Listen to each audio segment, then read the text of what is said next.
यह श्रृंखला सर्व आत्माओं के पिता परमात्मा शिव के द्वारा उच्चारित महावाक्यों के संकलन पर आधारित है। ओम शांति। कॉलीवुड स्टूडियो द्वारा प्रस्तुत अमूल्य रत्न में आप सभी का हार्दिक स्वागत है। इस दुनिया में हर एक इंसान को, बच्चा हो, बुजुर्ग हो या फिर युवा, सभी को गिफ्ट लेना और देना बहुत पसंद है और इसीलिए विशेष दिनों व त्योहारों पर गिफ्ट्स को आदान प्रदान करने की रस्म देश और विदेश सभी जगह है। परंतु कौन सी ऐसी गिफ्ट है जो निर्गुण को गुणवान बना सकती है, निर्बल को बलवान बना सकती है? इस परमात्मा गिफ्ट्स को और गिफ्ट देने की विधि को आज हम ईश्वरीय महावाक्यों द्वारा जानेंगे।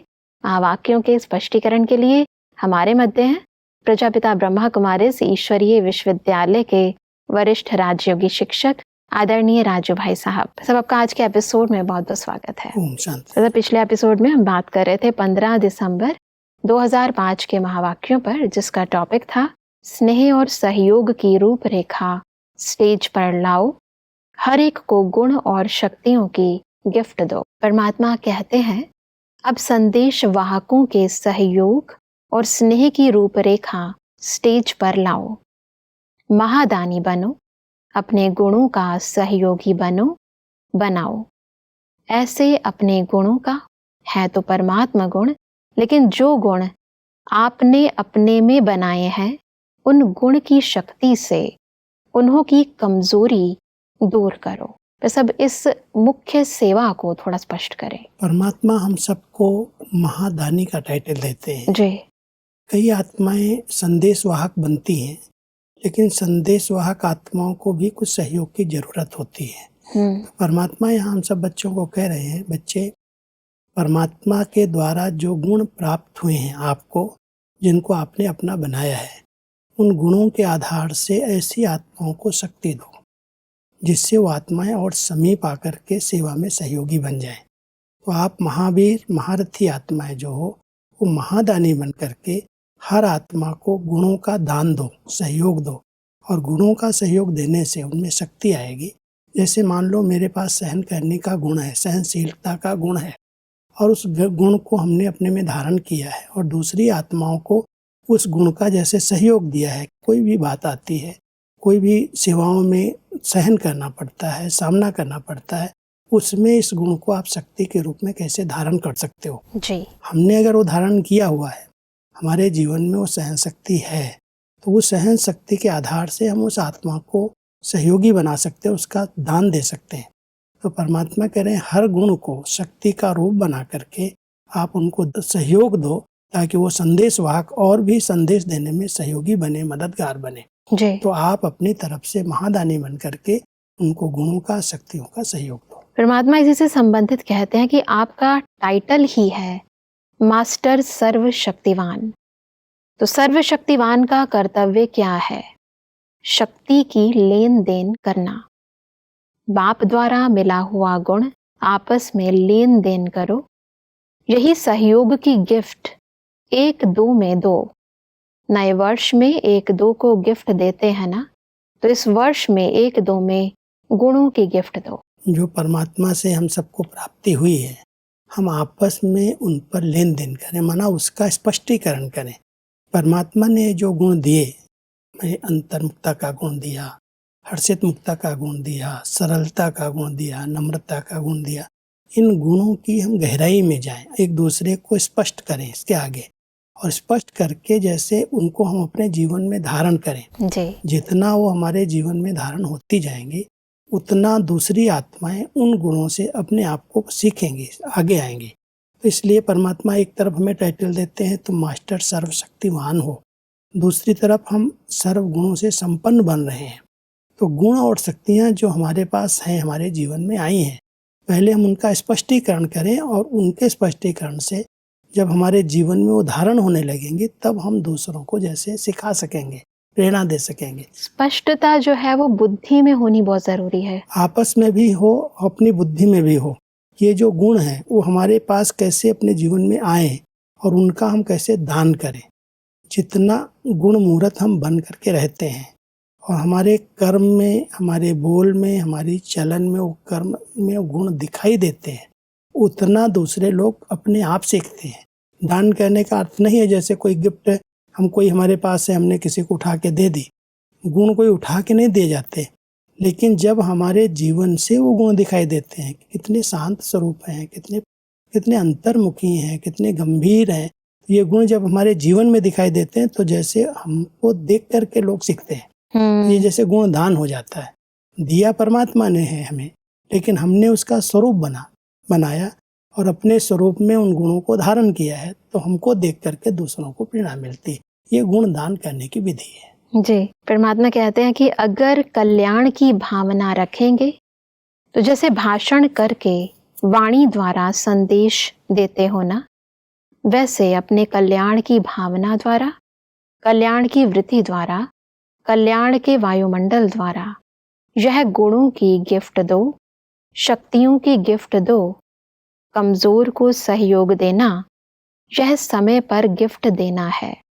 गिरे हुए को गिराओ नहीं, चढ़ाओ, ऊंचा चढ़ाओ। वह सब गिफ्ट देने की इस यथार्थ विधि को थोड़ा और स्पष्ट करें। परमात्मा ने हम सबको जो हमारी वृत्तियों में कल्याण की वृत्ति बना दी, हर आत्मा का कल्याण हो, हर आत्मा का भला हो, तो उन आत्माओं को हम देख करके उनके प्रति कभी भी कोई भावनाओं में परिवर्तन न लाएं। ऐसे नहीं वो गिर रहा है तो और हम उसको गिरा दें। परमात्मा कह रहे हैं आपकी वृत्तियों से, आपकी कल्याण की भावनाओं से वो आत्मा जो गिरने वाली है, जो कोई विकारों के अधीन हो गई है, उसको आप सहयोग दे करके आगे बढ़ा दो, उठा दो। तो ये एक जैसे गुणदान हो गया। उसको समय पर साथ मिला, सहयोग मिला और उसने अपनी कमी कमजोरी को जीत लिया, विजयी बन गया। तो आपका सहयोग उसको अगर आगे बढ़ा देता है तो ये जैसे आपने उसको गुणदान दिया, उसको सहन करने की, सामना करने की, उस परिस्थिति को पार करने की जैसे आपने शक्ति दे दी। तो ये गुणदान और शक्तिदान जो आत्माएं करती हैं वो अनेक आत्माओं को आगे बढ़ा देती हैं, सहयोगी भी बना लेती हैं, समीप भी ले आती हैं और उनके प्रति कल्याण की भावना रख करके उनके अंदर उमंग उत्साह भर देती हैं। तो ये जैसे गुणदान है। बिल्कुल। आगे बढ़ते हैं तो परमात्मा कहते हैं कि यह ऐसा है, यह ऐसा है नहीं, यह प्रभु प्यार के पात्र है। कोटों में कोई आत्मा है, विशेष आत्मा है, विजयी बनने वाली आत्मा है। यह दृष्टि रखो, अभिवृत्ति, दृष्टि, वायुमंडल चेंज करो। कुछ नवीनता करनी चाहिए ना। कमजोरी देखते देखो नहीं, उमंग दो, सहयोग दो। ऐसा ब्राह्मण संगठन तैयार करो तो परमात्मा विजय की ताली बजाएगा। विजयी बनने की इस महत्वपूर्ण विधि को स्पष्ट करें। क्योंकि कई बार हम संगठन में एक दूसरे की बातों को देख करके ये सोचते हैं, ये तो ऐसे करते हैं, ये तो ऐसे हैं, इनके अंदर ये कमियां हैं, इनके अंदर ये कमियां।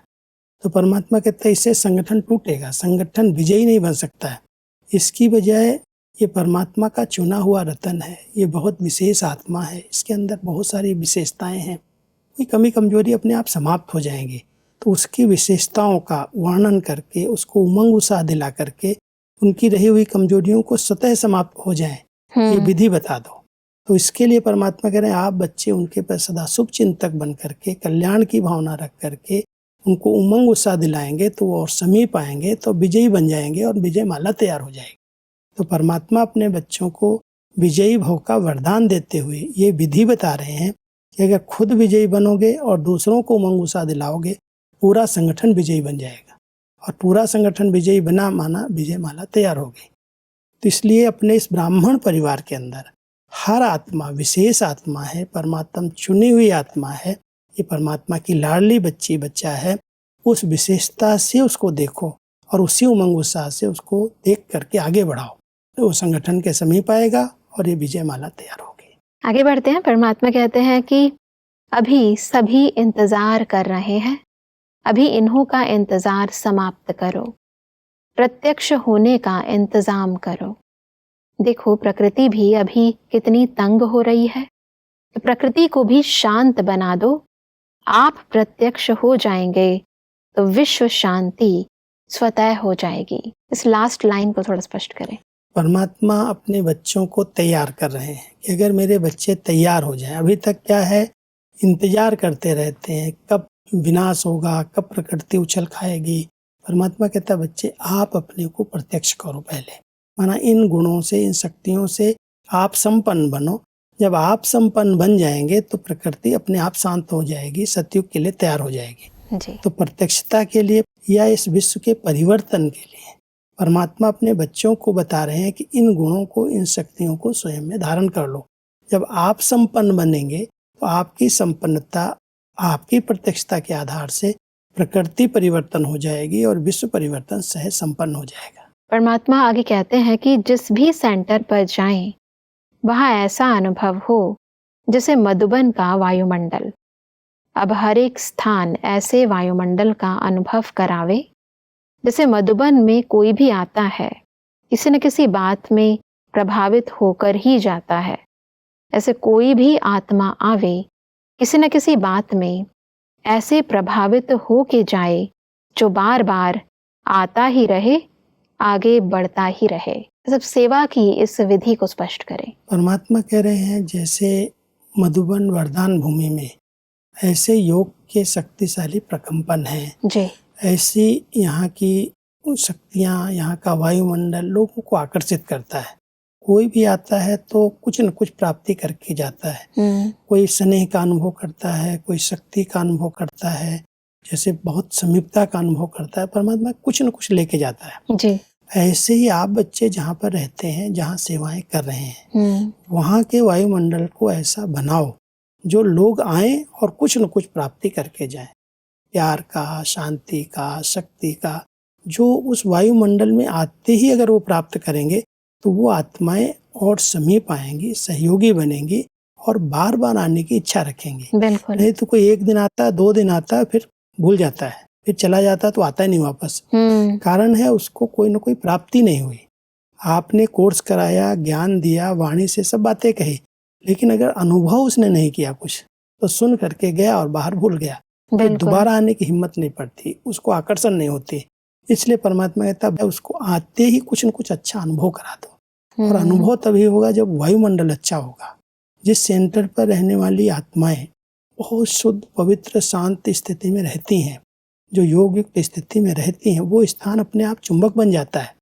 अगर बाह्य मुक्ता है, मानो 2, 3, 4 बहनें एक साथ रह रही हैं सेंटर पर और उनमें कोई भी ऐसी व्यर्थ बातें, पर चिंतन, पर दर्शन, इसमें समय जा रहा है तो वो वायुमंडल चार्ज नहीं है, वो शक्तिशाली नहीं है। इसलिए आने वाली आत्मा को जो परमात्मा के घर से प्राप्ति होनी चाहिए उसे वो वंचित रह जाता है। इसलिए वो आता है एक दिन फिर छोड़ देता है। अगर हम उसको रेगुलर स्टूडेंट बनाना चाहते हैं, उसको समीप लाना चाहते हैं तो उसको कुछ न कुछ अनुभव कराना है। सिर्फ वाणी से अनुभव नहीं होगा जी। लेकिन अनुभव कराने के लिए आपके स्थान का वायुमंडल चार्ज होना चाहिए। इसलिए बाबा कई बार कहते हैं एक शब्द कि बच्चे अपने स्थान को शांति कुंड बनाओ। आप अपने स्थान को पवित्रता का ऐसा स्थान बना लो, आते ही पवित्र आत्मा है, शांत आत्मा है, वहाँ शांति का, सुख का, अपनेपन का अनुभव करें। और अनुभव कर लेंगे तो वो दूर नहीं जाएंगे और समीप आएंगे और रोज आना चाहेंगे। इसीलिए मधुबन में जो एक बार आता है उसका बार बार आने का मन करता है। परमात्मा के कहते हैं कि आजकल विश्व में 2 बातें विशेष चलती हैं, एक एक्सरसाइज और दूसरा भोजन के ऊपर अटेंशन। तो आप भी यह दोनों बातें करते हो। आपकी एक्सरसाइज कौन सी है? शारीरिक एक्सरसाइज तो सब करते हैं, लेकिन मन की एक्सरसाइज। अभी अभी ब्राह्मण सो फरिश्ता और फरिश्ता सो देवता। यह मनसा ड्रिल का अभ्यास सदा करते रहो। मनसा ड्रिल को थोड़ा स्पष्ट करें। दुनिया के अंदर अपनी हेल्थ को ठीक रखने के लिए लोग ये 2 विधियों को बहुत परहेज से, बहुत अटेंशन से अपनाते हैं। समय प्रति समय एक्सरसाइज, व्यायाम करते हैं और दूसरा भोजन पर बहुत ध्यान देते हैं। तो परमात्मा हम बच्चों को कह रहे हैं कि शारीरिक एक्सरसाइज तो शरीर को स्वस्थ रखती है, लेकिन आज हर व्यक्ति मन से बहुत दुर्बल हो गया, कमजोर हो गया है। मन को शक्तिशाली बनाने के लिए आपकी एक्सरसाइज, रूहानी एक्सरसाइज, मन की ड्रिल, जो मन अभी अभी साकार वतन में है, अपने स्वरूप में, ब्राह्मण स्वरूप में स्थित है, वो ब्राह्मण सो फरिश्ता बनने वाला है। तो फरिश्ते स्वरूप में हम जाएं, बुद्धि से इमर्ज करें कि हम एक लाइट के शरीर में हैं, आत्मा उस लाइट के शरीर से अपने लाइट के वतन में जाए, तो जैसे साकार वतन में होते हुए भी अव्यक्त वतन, मूल वतन और फिर स्वर्णिम युग का देवता पद का उसका भी अनुभव करें, तो देवताई संस्कारों को इमर्ज करें। परमात्मा कहते हैं ये रूहानी एक्सरसाइज, ये ड्रिल करने से मन शक्तिशाली हो जाएगा, मन की जो कमजोरियां हैं वो समाप्त हो जाएंगी। और भोजन जो है परहेज उसकी चाहिए। वो अगर गलत है, नेगेटिव बातें हम सुन रहे हैं, देख रहे हैं सीरियल में, टीवी में, इधर उधर की व्यर्थ बातें जो आ रही हैं, उसको ये जैसे मन का भोजन है जी। ये मन बुद्धि का भोजन आत्मा को बहुत बीमार कर देता है, क्योंकि उसी प्रकार के स्वप्न चलते हैं, उसी प्रकार के कर्म होने लगते हैं। इसलिए परमात्मा कहते हैं परहेज जरूरी है। और वो भोजन जो बुद्धि को मिल रहा है, जो मन के संकल्पों को मिल रहा है, उसकी परहेज चाहिए। जो व्यर्थ है वो नहीं खाना है, नहीं देखना है, नहीं सुनना है, नहीं बोलना है। तो अगर ये परहेज है और एक्सरसाइज है तो मन शक्तिशाली बन जाएगा। बिल्कुल। फिर सब आगे बढ़ते हैं। परमात्मा कहते हैं कि बच्चे संकल्प बहुत अच्छे अच्छे करते हैं। अमृत वेले परमात्मा के पास अच्छे अच्छे संकल्पों की बहुत बहुत मालाएं आती हैं। यह करेंगे, यह करेंगे, यह करेंगे। परमात्मा भी खुश हो जाते हैं। वहाँ बच्चे वहाँ फिर करने में कमजोर क्यों बन जाते हैं? इसका कारण देखा गया ब्राह्मण परिवार में संगठन का वायुमंडल, कहाँ कहाँ वायुमंडल कमजोर भी होता है, उसका असर जल्दी पड़ जाता है। सब इस कारण को थोड़ा और स्पष्टता से समझाएं। परमात्मा हम सबको बता रहे हैं कि जो संकल्प है वही आपके व्यवहार और कर्म में दिखाई देना चाहिए। संकल्प बड़े अच्छे अच्छे करते हैं, अमृत बेले उठते हैं, हम ये करेंगे, ये करेंगे, ऐसे बन के दिखाएंगे, ऐसी स्थिति में रहेंगे। लेकिन जब कर्म क्षेत्र पर आते हैं तो वहाँ संगठन का जो वायुमंडल है वो अपने विचारों पर प्रभाव डाल देता है जी। संगठन में अगर कोई भी बात व्यर्थ चल रही है, नेगेटिव है, कोई इधर की बातें उधर कर रहा है, आजकल ये बहुत बड़ी माया हो गई है संसार समाचार जी। एक है दुनिया के संसार का समाचार, और दूसरा आजकल ये जो साइंस के साधन है उनसे ब्राह्मण परिवार के संसार का बहुत जल्दी समाचार लीक हो रहा, फैलता है। और उस पर अगर कोई बहुत ध्यान दे रहा है, उस पर अटेंशन देता है, बार बार देखता है और उस पर चिंतन चलता है, तो परमात्मा कहता है ये जो संसार समाचार है वो आपके संकल्पों को प्रभावित कर रहा है, और उसके कारण जो आपने श्रेष्ठ संकल्प किए, उमंग उत्साह के संकल्प किए, वो खत्म हो जाते हैं, कर्म में नहीं आ पाते जी। इसलिए अगर कर्म को भी श्रेष्ठ बनाना है, संकल्प और कर्म को समान बनाना है, उसके लिए हमें इन संसार के समाचारों से, संगठन में जो व्यर्थ है उससे अपने को बचाना है। जो जितना अपने को बचा के रखता है, जहाँ संसार समाचार की कोई लेन देन नहीं होती, वो जो संकल्प करते उसी प्रकार उनकी स्थिति बनती जाती है जी। लेकिन अंतर आने का मूल कारण है संगठन के वायुमंडल का प्रभाव, और वो प्रभाव आत्मा को संकल्प और कर्म को समान बनने नहीं देता। बिल्कुल। परमात्मा कहते हैं कि यह होता है, यह चलता है, यह अलबेलापन लाता है, लेकिन उस समय इस भाषा को परिवर्तन करो। सोचो कि बाप का फरमान क्या है, बाप की पसंदी क्या है, बाप किस बात को पसंद करता है। बाप ने यह कहा है, किया है। अगर बाप याद आ गया तो अलबेलापन समाप्त हो, उमंग उत्साह आ जाएगा। अलबेलेपन को समाप्त करने की इस महत्वपूर्ण विधि को स्पष्ट करें। परमात्मा ने हमें बहुत सुंदर विधियां बताई हैं, क्योंकि बार बार अलबेलापन आता है, ये ऐसे चलता है, यहाँ ऐसे होता है, वहाँ ऐसे होता है, संसार समाचार, इधर की बातें उधर सुन सुन करके हम अलबेले हो जाते हैं। जब वहाँ भी चलता है तो हम कौन, हमारे अंदर भी चले। परमात्मा कहता है इस अलबेलेपन को समाप्त करने के लिए ब्रह्मा बाबा को सामने रखो। ब्रह्मा बाबा ने क्या किया, ब्रह्मा बाबा कैसे रहे, उन्होंने कैसे स्थिति ऊंची बनाई। जब हम बाबा को देखते हैं, उनके बोल, उनके कर्म, उनके व्यवहार पर ध्यान देते हैं, जैसे ब्रह्मा बाबा इतने सब बच्चों के बीच में रहते हुए न्यारे प्यारे बन करके अपनी कर्मातीत संपन्न स्टेज को प्राप्त कर गए। इतनी सब सेवाएं, इतने सब बच्चों की संभाल, इतनी सब परिस्थितियां होते हुए भी जब ब्रह्मा बाबा ने ऐसी स्थिति अपनी बना ली, तो हम उनको देखेंगे तो हमारा उमंग उत्साह बढ़ेगा। और अगर किसी व्यक्ति को देखेंगे ये ऐसे हो रहा है, ये ऐसे कर रहे हैं, वो ऐसे कर रहे हैं, तो हमारा उमंग उत्साह खत्म हो जाएगा। इसलिए परमात्मा कहता है बच्चे देखो ब्रह्मा बाबा ने जो कदम रखे उस पर कदम रख करके चलो और उनको देखोगे तो आपका जीवन श्रेष्ठ बन जाएगा। ये विधि है। बिल्कुल। परमात्मा इसलिए कहते हैं कि एक है साधारण अलबेलापन, एक है रॉयल अलबेलापन। तो अलबेलापन संकल्प में दृढ़ता लाने नहीं देता और दृढ़ता सफलता का साधन है। इसलिए संकल्प तक रह जाता है लेकिन स्वरूप में नहीं आता। दोनों अलबेलापन, साधारण और रॉयल अलबेलापन, साधारण अलबेलापन तो बाबा के महावाक्य सुनते हैं, 8 ही तो पास होने वाले हैं, 108 ही पास होंगे, विजय माला इतने लोगों की है, हम कैसे उस विजय माला में आएंगे। तो जैसे बाबा के महावाक्यों को एक ढाल बना करके और अपने आप को अलबेला कर लेते हैं। लेकिन रॉयल अलबेलापन है, सब ऐसे चलता है, ये ऐसे होता है, यहाँ ऐसे होता है, वहाँ वैसे होता है, बैठकर देख रहे हैं, सोच रहे हैं हम कैसे कर सकते हैं, हम तो अभी आए हैं, ये तो पुराने भी ऐसे करते हैं। ये रॉयल अलबेलापन अंदर अंदर आत्मा को कमजोर बना देता है, इसलिए वो कमजोरियां अपनी समाप्त हम नहीं कर पाते हैं।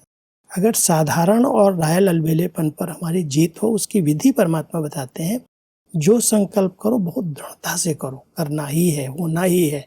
हम नहीं बनेंगे तो कौन बनेगा। बाबा तो अपने बच्चों को कहते हैं, बच्चे आपको ही मैंने बनाया था, आपको ही बनना है। और जब ये उमंग गुस्सा आ जाता है तो करने में लग जाते हैं। तो किसी को देखना नहीं है, हम करेंगे तो हम पाएंगे। बिल्कुल। और कोई भी कर सकता है, कोई सीट किसी के लिए रिजर्व नहीं हुई है, रेस चल रही है। इसलिए परमात्मा कहते हैं, बच्चे इस साधारण और रॉयल अलबेलेपन को समाप्त करो, इधर उधर देखने के बजाय खुद को देखो और बाबा को देखो, तो संपन्न बन जाओगे। जी, परमात्मा कहते हैं कि परमात्मा यही चाहते हैं कि समय से पहले सब एवर रेडी बन जाओ।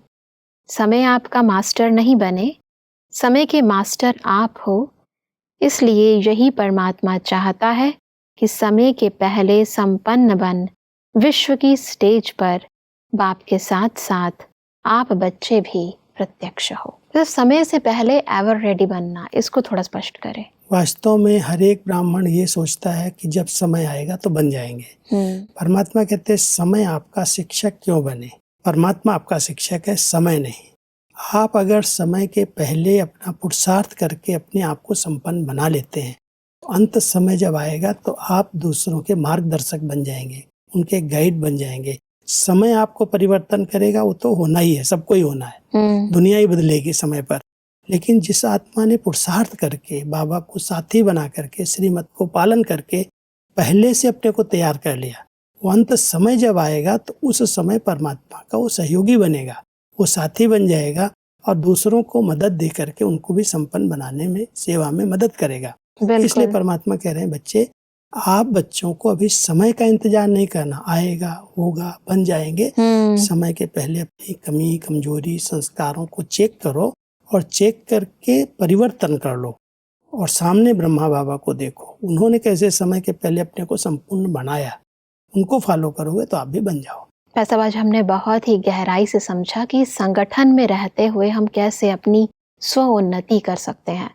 स्पष्टीकरण के लिए आपका बहुत बहुत धन्यवाद। ओम शांति। दर्शकों, आज के महावाक्यों में परमात्मा ने कहा कि हमें सर्व को परमात्मा गुणों व शक्तियों की गिफ्ट देनी है और अपनी श्रेष्ठ व शुभ वृत्ति व वायुमंडल से कमजोर को शक्तिशाली बनाना है। परमात्मा ने कहा कि मनसा को शक्तिशाली बनाने के लिए हमें ब्राह्मण सो फरिश्ता सो देवता स्वरूप की ड्रिल करनी है और श्रेष्ठ व शुभ संकल्पों का भोजन करना है। परमात्मा ने कहा कि अपने संकल्पों को सिद्ध करने के लिए हमें आलस्य व अलबेलेपन के भिन्न भिन्न रूपों को समाप्त करना है। दर्शकों, आज के महावाक्यों से संबंधित यदि आपके मन में कोई भी प्रश्न है तो आप हमें ईमेल कर सकते हैं। हमारा ईमेल आईडी है amulyaratna@kollywoodstudio.org। अगले एपिसोड में एक और अव्यक्त वाणी के साथ आप सभी के समक्ष हम फिर हाजिर होंगे। तब तक के लिए लेते हैं इजाजत। ओम शांति। मुख्य सार। कल्याण की भावना। अपने कल्याण की भावना, वृत्ति व वायुमंडल द्वारा गुणों और शक्तियों की गिफ्ट दो। गिरे हुए को गिराओ नहीं, ऊंचा चढ़ाओ। कमजोरी देखते देखो नहीं, उमंग दो, सहयोग दो। ये प्रभु प्यार के पात्र हैं। कोटों में कोई आत्मा है, ये दृष्टि रखो। एक्सरसाइज और भोजन के ऊपर अटेंशन। मन की एक्सरसाइज। अभी अभी ब्राह्मण, ब्राह्मण सो फरिश्ता और फरिश्ता सो देवता, और शुद्ध भोजन अर्थात शुद्ध संकल्प। अधिक जानकारी के लिए संपर्क करें Amulya Ratan Godlywood studio, Manmohini Van, Shantivan post, Abu road 307510, district Sirohi, Rajasthan. Email ID है amulyaratn@godlywoodstudio.org। इस श्रृंखला को प्रजापिता ब्रह्मा कुमारीज ईश्वरीय विश्वविद्यालय के सेवा केंद्रों पर क्लास में नियमित रूप से चलाने के लिए गॉडलीवुड स्टूडियो से संपर्क करें।